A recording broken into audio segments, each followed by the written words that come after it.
Chapter 8. That figure, that expression, it was Lu Yong, the elder brother of Lu Fen. In Xiaolan's memory, her uncle Lu Yong had always shown her more affection than her father, Xia Tajin. After enduring mistreatment from the Xia family, it was a relief to see someone come to defend Xiaolan and her mother. Overwhelmed by the lingering emotions of the original owner, Xiaolan felt her eyes welling up with warmth. "Uncle, I'm here." Lu Yong had been grappling with the old lady Xia, his neck muscles tensed as he contemplated storming into the Xia household. However, upon hearing the soft, gentle voice, he turned to find his distressed niece. He released the old lady Xia and hurried towards Xiaolan, asking, "Where have you and your mother been?" As a mason, Lu Yong spent his spare time helping others build homes. He had just returned from Linxian yesterday and learned about Xiaolan's situation. Eager to support her and her mother, he rushed to Dai village, bringing along sugar and noodles as gifts. The Xiao family had informed him that Xiaolan and her mother had moved to the old house by the river. When Lu Yong went to search for them there, he found no one. Suspecting that the Xia family had gotten rid of them, he spent considerable time at their residence, pressuring old lady Xia to reveal the whereabouts of the mother and daughter. In the countryside, it was common for people to have 2 meals a day, one around 9 or 10 in the morning and another at 3 or 4 in the afternoon. The Xia family was about lunch, but old lady Xia wanted to first drive Xiaolan's uncle away.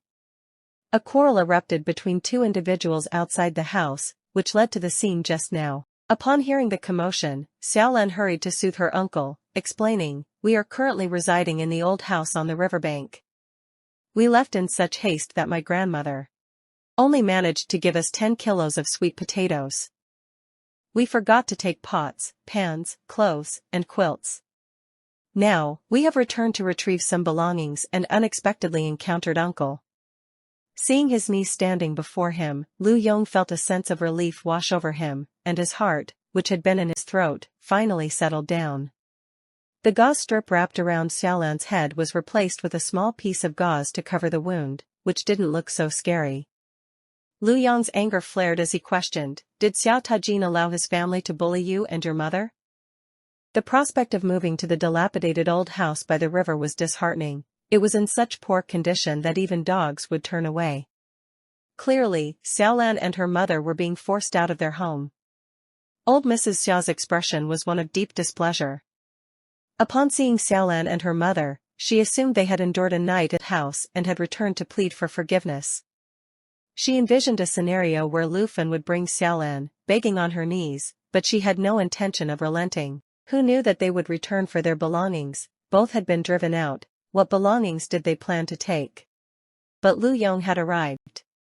Unlike the timid Lu Fen, Lu Yong was not afraid to take decisive action, and if he wanted to smash Xia family's belongings, he would undoubtedly see it through. Old lady Xia's expression twisted in anguish. "This uncle, you've just heard, they have a lovely home. Honestly, which daughter-in-law forsake her mother-in-law? I, an ineffective old woman, cannot manage anyone. Just wait for Tajin to return, he can sort out this chaos." The onlookers buzzed incessantly, gathering around old lady Xia. Lu Fen seemed on the verge of breaking down, retreating into herself. Lu Yong deemed it more to rely on his niece rather than his sister. Xiaolan had likely endured enough that she had more rational insights. "You people really like to wait for things to escalate, don't you? This matter is solely between our families. Everyone else, please disperse and attend to your own affairs." Lu Yong dismissed the onlookers. Xiaolan admired her uncle's candidness. With lingering emotions from the original owner, she felt an affinity for Lu Yong. "Uncle, when my dad comes back, he might give me a beating. What do you recommend we do?" Lu Yong shot her a fierce look. He wouldn't dare. Lu Yong harbored contempt for Xia Tajin due to his failure to protect his family. Lu Fen had once stood up for the Xia family, and Lu Yong was really disappointed. Just look at this problem. He even heard the rumors. How was it possible that Xia Tajin, who was in a nearby village, not heard it? The robust Sun Xiao family, with arms as thick as a woman's thigh, if they had banded together to defend Xiaolan, who would be foolish enough to spread gossip? Now the rumors had circulated all over the county and tarnished Xiaolan's reputation. How could a respectable girl remain composed in the face of such injustice? Reflecting on this, living in the Xia family truly felt like inviting disaster.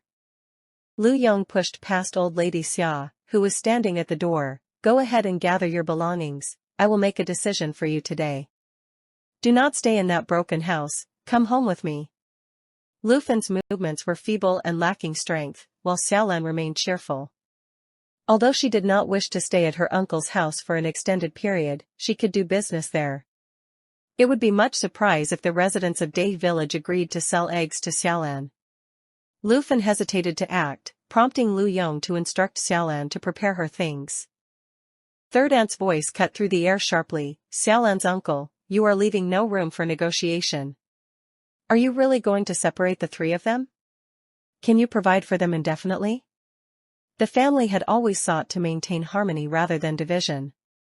Xiaolan could leave, after all, she was a refined young lady. However, Lu Fen was the family's workhorse, essential for their needs. If she were absent for even a day, third aunt would have to take on Lu Fen's responsibilities, which she found exceedingly burdensome. Lu Fen was shaking even more violent. She understood that Lu Yong was serious this time. Her thoughts were chaotic. If she followed her brother's advice, her family would surely split. Yet she also couldn't help but thinking the uncle had come to support Xiaolan, but the biological father, Xia Tajin, hadn't even returned.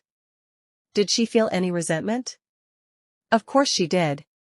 It just that she had been timid for so long that she dared not voice her grievances. Xiaolan sneered, third aunt, if my uncle cannot support me forever, can you support me? Tell your Hongxia to return my clothes, I want to take them with me. Third aunt fell silent immediately. There was no man available in the Xia family to help them, and no one could be more domineering than Lu Yong. Xiaolan dashed into her room, noticing that the pair of shoes beneath the bed did not belong to her. In just one night, Xia Hongxia had eagerly moved in.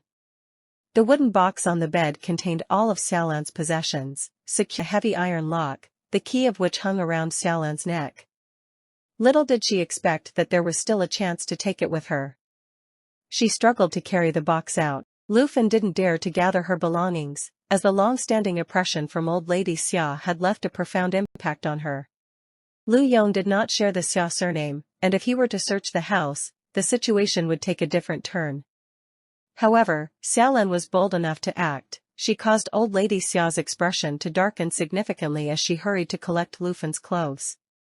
Lu Fen possessed only a few garments, all in a state of disrepair, which frowned from Lu Yong upon seeing them. Uncle, we still have some food at the old house. Lu Yong remarked, gesturing dismissively. Take everything with you. I rode my bike here today. Leaning against the wall was a brand new 28-bar bicycle, valued at over 200 yuan. Lu Yong, being a skilled mason, earned 2 yuan a day. And Xiaolan wondered if her uncle had made a fortune.